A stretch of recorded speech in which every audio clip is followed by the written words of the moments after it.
नमस्कार दोस्तों, मैं हूं मनविंदर और मेरे चैनल एमबी स्पीक्स पे आप सभी लोगों का बहुत स्वागत है।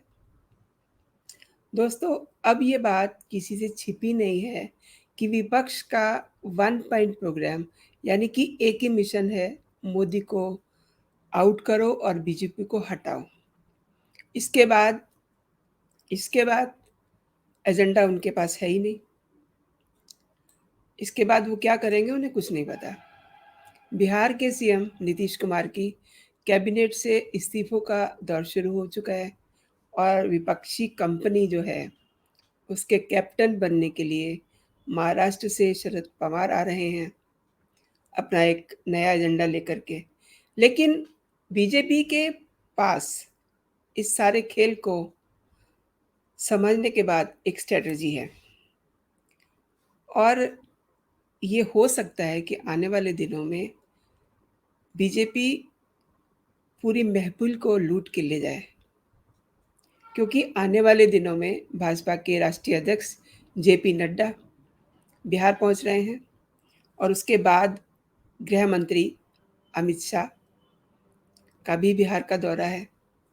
आज हम बात करेंगे कि वहाँ विपक्षी एकता का क्या सीन होने वाला है और मोदी का सीक्रेट प्लान क्या है इस पूरी विपक्षी एकता जो है उसको पलीता लगाने के लिए।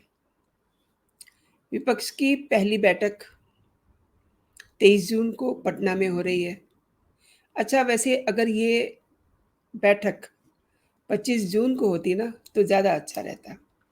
देश को ज़रा ये पता चलता कि इमरजेंसी के खिलाफ जेल जाने वाले कौन-कौन से नेता इमरजेंसी लगाने वालों के साथ खड़े हैं। बड़ा दिलचस्प रहता, लेकिन चलिए कोई बात नहीं, सीन वही बनने वाला है।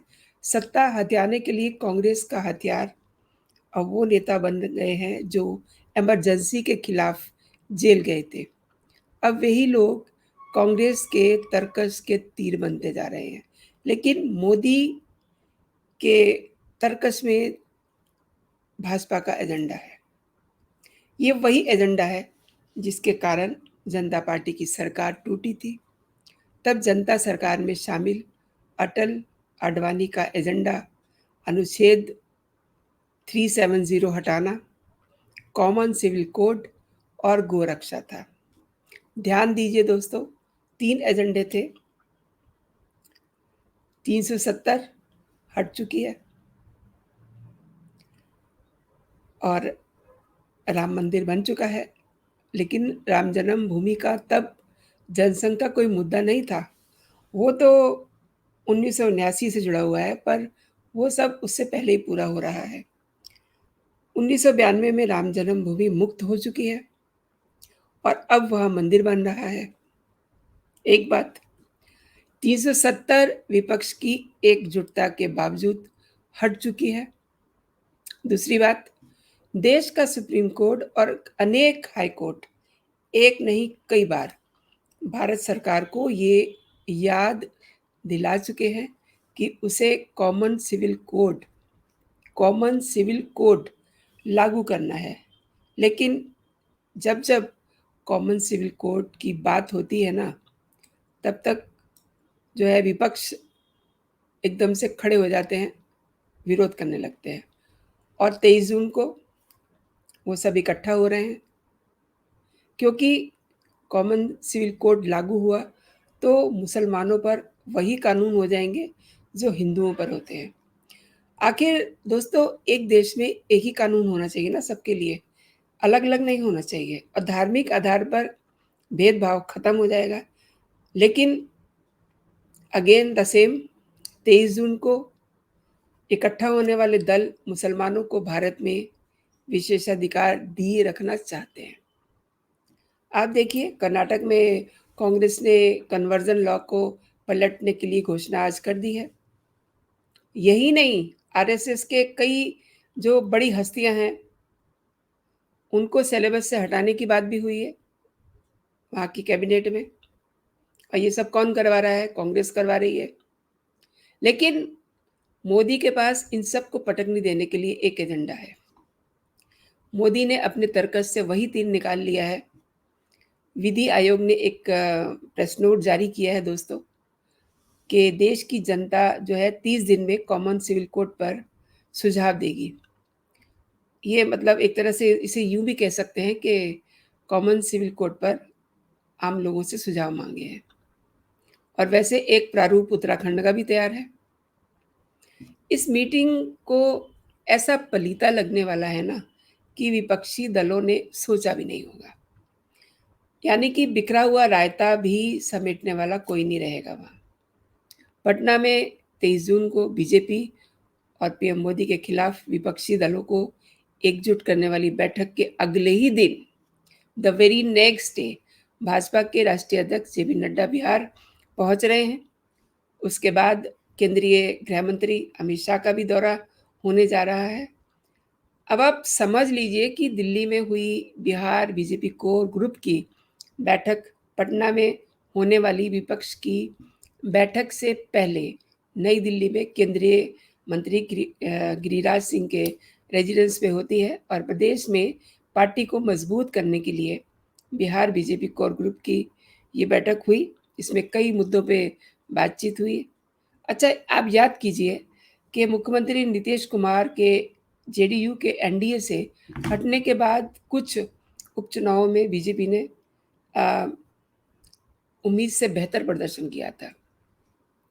बीजेपी नेताओं के दौरे की अगर मैं बात करूँ ना, तो इस बैठक के बाद जो जानकारियाँ निकल के आई, जेपी नड्डा 24 जून को झंझारपुर जाएंगे और अमित शाह 29 जून को मुंगेर का दौरा करेंगे।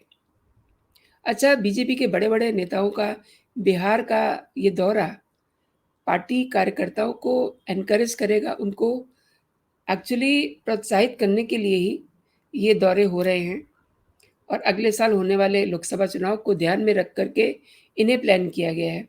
इससे पहले एक और भी आपको मैं बात बता दूँ, प्रधानमंत्री भी जल्दी ही बिहार में एक रैली आयोजित करने की बात कह चुके हैं। हालाँकि अभी इसका दिन तय नहीं हुआ है कि वो दिन कौन-सा होगा, लेकिन वो ये कह चुके हैं कि उनकी एक रैली बिहार में होने वाली है। अच्छा, बीजेपी के बड़े नेताओं का बिहार का दौरा ऐसे समय में हो रहा है, जब हिंदुस्तानी अवाम मोर्चा के एकमात्र मंत्री और पूर्व सीएम जीतन राम मांझी के बेटे संतोष कुमार सुमन ने नीतीश कुमार की सरकार से इस्तीफा दे दिया, जिसके बाद मांझी उनके खिलाफ मोर्चा खोल चुके हैं। मांझी की 18 जून को अपने अगले रास्ते का ऐलान करने वाली पार्टी है उनकी, और हालांकि हिंदुस्तानी अवाम मोर्चा के जो संस्थापक हैं, उन्होंने एनडीए में जाने का इरादा स्पष्ट नहीं किया है, लेकिन गृह मंत्री से उनकी मुलाकात हो चुकी है। तो आप समझ लीजिए कि क्या हो सकता है। कयास बहुत सारे हैं, और उसी के बाद से नीतीश के साथ उनकी रिलेशनशिप में तल्खियाँ आ गई थी। मांझी बिहार में मुसहर जाति के नेता माने जाते हैं, जो आप कह सकते हैं कि अनुसूचित जाति से हैं। राज्य में इनकी जनसंख्या को लेकर के अलग-अलग आंकड़े हैं। वो 25 से 30 लाख के बीच आके जा रहे हैं। राज्य के कुछ विधानसभा सीटों पर इसका प्रभाव भी है। अगर जीतन राम मांझी वापस एनडीए में आते भी हैं, तो राष्ट्रीय स्तर पे बीजेपी पर इसका कोई बहुत ज़्यादा फ़र्क नहीं पड़ने वाला, लेकिन इससे विपक्षी एकजुटता को बहुत बड़ा झटका लगने वाला है। अब 2 चीज़ें हैं। एक तो जो सीक्रेट मिशन है मोदी का, जिसके लिए वो भेज रहे हैं अपने नेताओं को बिहार का दौरा करने के लिए, जिसमें जेपी नड्डा हैं, अमित शाह हैं, ये जाने वाले हैं।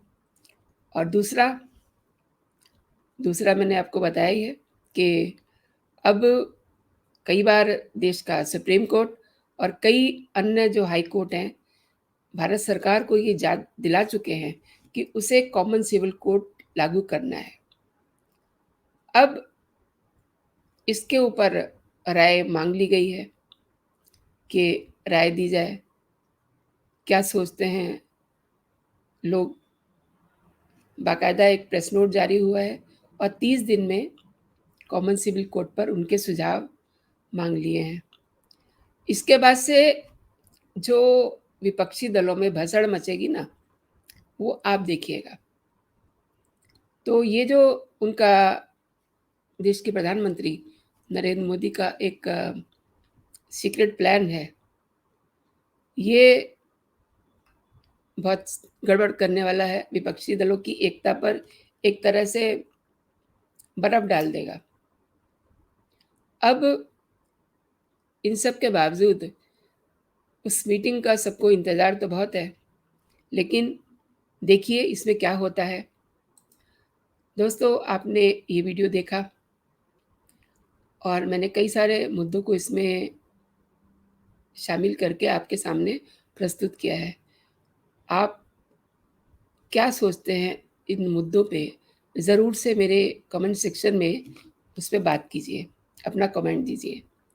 और एक और बात, ये वीडियो अगर आपको सचमुच पसंद आया है, तो इसे आप लाइक कीजिए, लाइक का बटन दबाइए और अगर अभी तक आपने मेरा चैनल सब्सक्राइब नहीं किया है, तो बेल आइकन को दबाइए और मेरे चैनल को सब्सक्राइब कीजिए।